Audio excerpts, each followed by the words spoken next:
Bagaimana jika dalam suatu pasar hanya ada satu perusahaan yang menguasai seluruh penjualan suatu produk?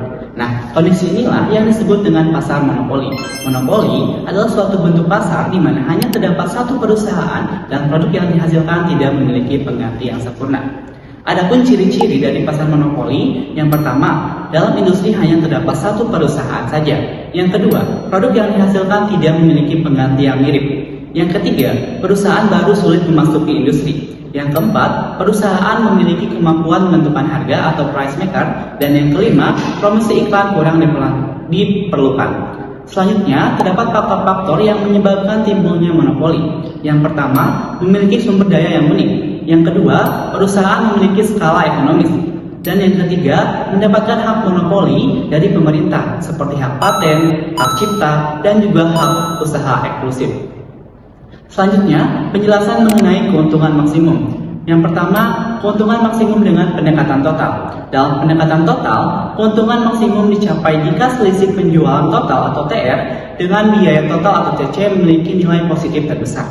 Dari kurva pendekatan total, dapat dilihat bahwa keuntungan maksimum dicapai ketika tingkat penjualan atau jumlah produksi 4 unit.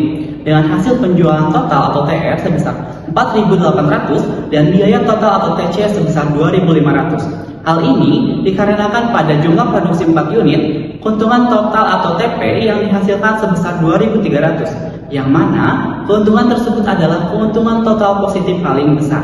Kemudian yang kedua, keuntungan maksimum dengan pendekatan marginal.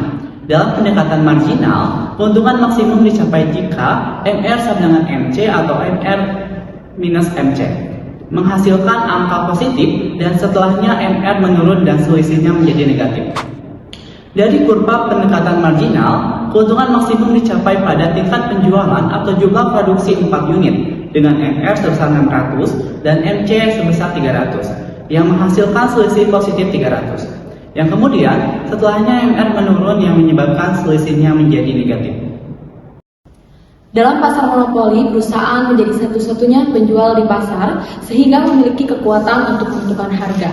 Namun, walaupun memiliki kekuasaan di pasar untuk menentukan harga, perusahaan monopoli itu tidak selalu mendapatkan keuntungan di atas normal. Nah, pada kurva pertama dijelaskan bahwa keseimbangan perusahaan monopoli ditentukan pada saat MR sama dengan MC, di mana titik pertemuan kedua kurva ini menunjukkan jumlah produksi yang paling menguntungkan bagi perusahaan. Setelah jumlah produksi diketahui, harga ditentukan dari kurva permintaan.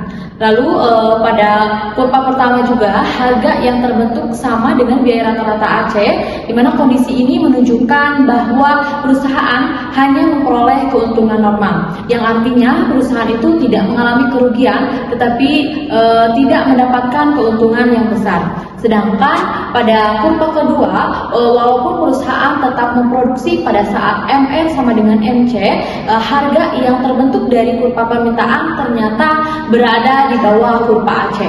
Nah, hal ini berarti biaya produksi lebih besar daripada harga jual, sehingga perusahaan itu mengalami kerugian. Lalu dari kondisi ini dapat disimpulkan bahwa perusahaan monopoli tidak selalu memperoleh keuntungan besar. Nah, untuk selanjutnya dijelaskan bahwa kurva MC bukan merupakan kurva penawaran dalam pasar monopoli, di mana hal ini berbeda dengan pasar persaingan sempurna. Dalam monopoli, jumlah barang yang diproduksi tidak hanya ditentukan oleh harga, tetapi juga dipengaruhi oleh bentuk kurva permintaan.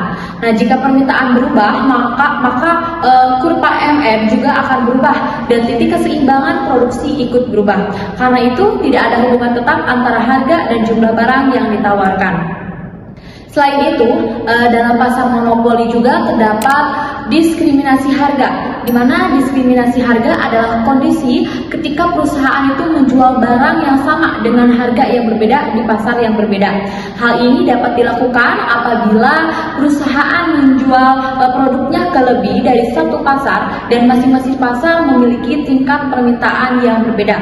Nah, agar diskriminasi harga dapat dilakukan, terdapat beberapa syarat yang harus dipenuhi. Untuk yang pertama, barang tidak dapat dipindahkan dari satu pasar ke pasar lain. Kedua, barang atau jasa yang tersebut memungkinkan untuk dilakukan pembedaan harga. Lalu untuk yang ketiga, elastisitas permintaan di setiap pasar harus berbeda.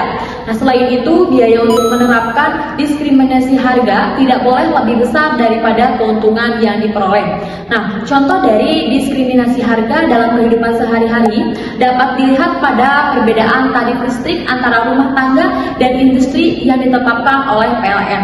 Selain itu, jasa profesional seperti dokter atau konsultan juga sering menetapkan tarif yang berbeda kepada klien yang berbeda. Contoh lainnya adalah perbedaan harga barang antara pasar dalam negeri dan pasar luar negeri. Selanjutnya, penjelasan mengenai kurva diskriminasi harga. Yang pertama ada kurva pasar luar negeri. Kurva tersebut menunjukkan keputusan perusahaan monopoli dalam menentukan harga dan jumlah produksi di pasar luar negeri untuk memaksimalkan keuntungan. Kurva DD atau demand adalah permintaan yang menurun, sedangkan MRD atau marginal revenue adalah penerimaan marginal yang berada di bawah kurva permintaan. Keuntungan maksimum terjadi saat MR sama dengan MC di titik A yang menentukan jumlah output KD. Harga jual PD diperoleh dari perpotongan KD dengan kurva permintaan DD. Keuntungan berasal dari selisih antara harga PD dan biaya marginal atau marginal cost. Yang kedua ada kurva dalam negeri. Kurva DW menunjukkan permintaan di pasar dalam negeri yang menurun, sedangkan MRW marginal revenue within menunjukkan penerimaan marginal di setiap tambahan penjualan. Kurva MC menggambarkan biaya marginal dalam memproduksi satu unit tambahan. Perusahaan memaksimalkan keuntungan pada kondisi MRW sama dengan marginal cost atau MC di titik D yang menentukan jumlah output optimal KW. Harga PW diperoleh dari perpotongan QW dengan kurva permintaan DW. Dengan demikian perusahaan menjual quantity within pada harga price within untuk mencapai keuntungan maksimum. Yang kedua ada kurva keseimbangan monopoli. Kurva demand plus within menggambarkan permintaan total dari kedua pasar, sedangkan MRD plus within menunjukkan penerimaan marginal total. Kurva MC menunjukkan biaya marginal dan AC menunjukkan biaya rata-rata produksi. Keseimbangan perusahaan terjadi saat MR sama dengan MC yang menentukan jumlah output optimal. KD plus within. Pada kondisi ini perusahaan memprediksi atau memperoleh keuntungan maksimum karena lebih tinggi dari biaya rata-rata atau AC. Yang selanjutnya adalah monopoli alamiah dan pengendalian harga. Monopoli alamiah adalah perusahaan yang memperoleh kekuasaan monopoli karena mencapai skala usaha ekonomi pada tingkat produksi yang sangat banyak jumlahnya. Yang selanjutnya ada kurva kebijakan pemerintah yang mengatur monopoli alamiah. Yang kurva tersebut menunjukkan intervensi pemerintah dalam pasar monopoli alamiah untuk mengatur harga dan jumlah produk agar lebih efisien. Tanpa intervensi, perusahaan menentukan produksi saat MR sama dengan MC pada titik A dengan output Q0 dan pada P0 sehingga harga tinggi dan jumlah produksi relatif rendah. Kondisi ini menimbulkan efisiensi karena sebagian konsumen tidak dapat membeli barang. Pemerintah dapat menetapkan harga price sama dengan marginal cost pada titik E1 dengan harga price 1 dan output Q1 yang meningkatkan kesejahteraan masyarakat tetapi berpotensi menimbulkan kerugian bagi perusahaan karena harga berada di bawah AC. Alternatifnya adalah kebijakan P sama dengan AC pada titik E2 dengan harga P2 dan output Q2 sehingga perusahaan tidak memperoleh keuntungan berlebih namun juga tidak mengalami kerugian. Selanjutnya, campur tangan pemerintah atas kegiatan monopoli alamiah. Supaya monopolis bersedia menjual dalam jumlah yang banyak dan harga yang relatif rendah, sehingga mengakibatkan keuntungan mengecil dan bahkan nol, dan pemerintah biasanya memberikan subsidi kepada perusahaan tersebut. Dalam pasar monopoli, perusahaan merupakan satu-satunya penjual sehingga memiliki kekuatan menentukan harga. Dalam jangka panjang, perusahaan monopoli masih dapat memperoleh keuntungan di atas normal karena adanya hambatan masuk bagi perusahaan lain, seperti hak paten, teknologi, atau penguasaan sumber daya. Pada grafik terdapat kurva permintaan MR serta kurva biaya SMC, SAC, LRMC, dan LRAC. Kurva permintaan menunjukkan hubungan harga dan jumlah barang, sedangkan MR menunjukkan tambahan penerimaan dari setiap unit yang dijual. Keseimbangan monopoli terjadi pada saat MR sama dengan MC pada titik B sehingga diperoleh jumlah produksi Q2. Dari jumlah tersebut ditarik ke kurva permintaan sehingga terbentuk harga P2 pada titik A. Karena harga masih di atas biaya rata-rata pada titik C, perusahaan monopoli memperoleh keuntungan di atas normal. Penilaian monopoli dilihat dari 3 aspek, yaitu efisiensi penggunaan sumber daya, pengembangan teknologi dan inovasi, serta distribusi pendapatan. Pada pasar persaingan sempurna, keseimbangan terjadi pada saat P sama dengan MC, sehingga harga lebih rendah dan jumlah produksi lebih banyak. Sedangkan pada monopoli, perusahaan menentukan produksi saat MR sama dengan MC, sehingga harga lebih tinggi dan jumlah produksi lebih sedikit. Secara umum, pasar persaingan sempurna lebih efisien dibandingkan pasar monopoli karena harga lebih rendah dan output yang dihasilkan lebih banyak.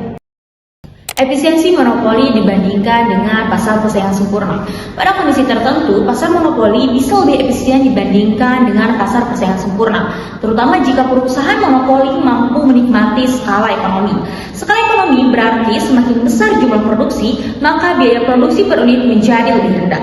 Karena perusahaan monopoli biasanya memproduksi dalam jumlah besar, mereka bisa menekan biaya produksi sehingga proses produksi menjadi lebih efisien. Pada kurva ini terdapat 2 bagian, yaitu kurva persaingan sempurna dan juga kurva monopoli.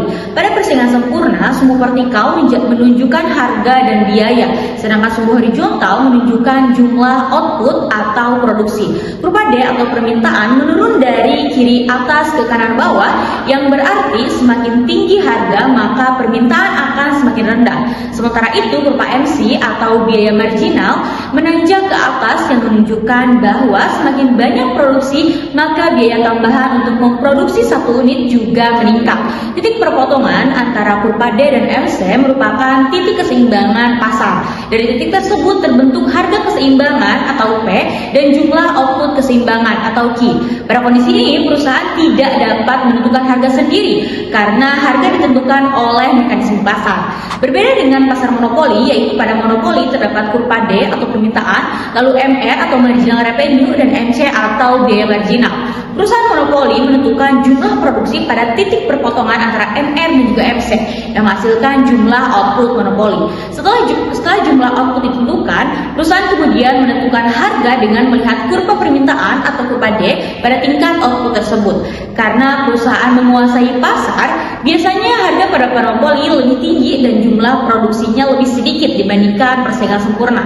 Namun jika monopoli menikmati skala ekonomi, biaya produksi bisa menurun sehingga produksi dapat dilakukan lebih efisien. Pasar monopoli memiliki 2 pandangan berbeda terkait perkembangan teknologi dan juga inovasi. Ada yang berpendapat bahwa monopoli tidak mendorong inovasi karena tidak ada persaingan. Namun ada juga yang berpendapat bahwa monopoli justru dapat mendorong inovasi karena perusahaan memiliki keuntungan besar untuk melakukan penelitian dan juga pengembangan teknologi. Perkembangan teknologi dan inovasi, pendapat pertama menyatakan bahwa monopoli kurang mendorong inovasi karena tidak adanya persaingan usaha. Selain itu, perkembangan teknologi membutuhkan biaya yang cukup besar.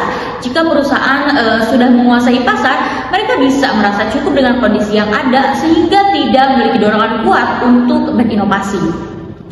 Di sisi lain, monopoli juga dapat mendorong inovasi.